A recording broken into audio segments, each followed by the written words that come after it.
Hi everyone, this is Kelly, Noreen, Megan, and Liz, and we are going to be diving into a case using the Ecology of Human Performance model. Ecology, a main part of the EHP model, focuses on how a person interacts with their environment and how it affects tasks. This model focuses on prevention, rehabilitation, and health promotion. Context is important in task performance, mainly cultural, physical, and social environments. Sandy is a 50-year-old woman who has major depressive disorder. She is socially isolated and has lost interest in hobbies. She works as the interim head of admissions for a local university, but doesn't communicate with her boss about her symptoms. So following the EHP model, this is how we would assess our patient Sandy.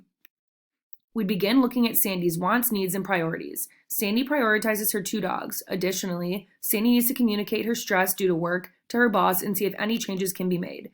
She also has few friends and limited social interactions, so Sandy should look to increase her social opportunities.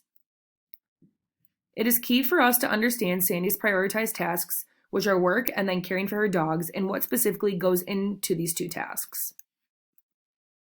In order for us to understand these tasks, we would observe and evaluate a typical work day, a typical weekend day, and possibly a social interaction with coworkers and/or friends. With context playing a huge role in the EHP model, let's dive into our assessment of Sandy's. Temporally, Sandy is a 50-year-old female who is working full-time. She has been battling major depressive disorder, but is otherwise healthy outside of that diagnosis. Her physical environment includes the non-human aspects around her, like her 2 dogs, the home or apartment where she lives, and the university and office where she works. Other physical aspects of her life that we may not know about yet could include plants, objects, tools, and equipment. As far as her social context goes, we know her family lives in Wisconsin, so not very close. We also know she works in the admissions office at a university. She has few friends outside of work, and she has been seeing the same therapist for a long time.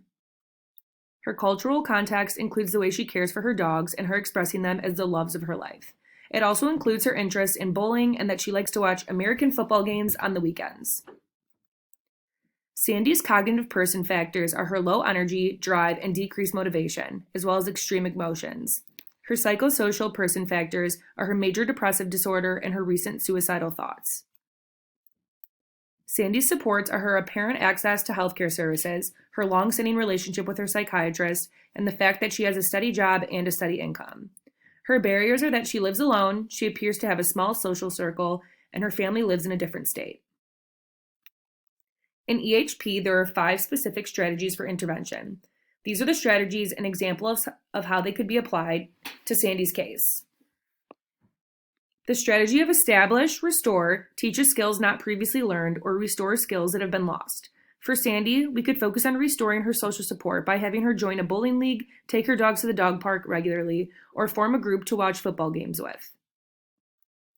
The alter strategy of intervention involves determining the best context for the client. Since Sandy finds her job stressful, the best match of work environment may be a different job. It could even involve her altering her home environment by moving to Wisconsin to be closer to her family.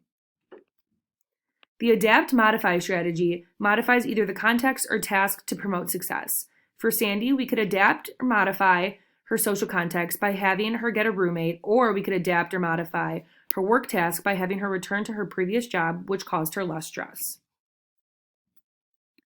The prevent strategy of intervention includes health promotion, minimizing risks, and avoiding dysfunction.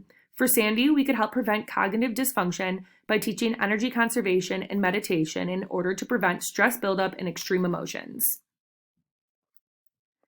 The create strategy of intervention supports health promotion and social justice by including people of all abilities. For Sandy, we could promote her social engagement by helping her to prepare a schedule for her weekends that involves at least one social or group element, such as joining or creating a dog walking group.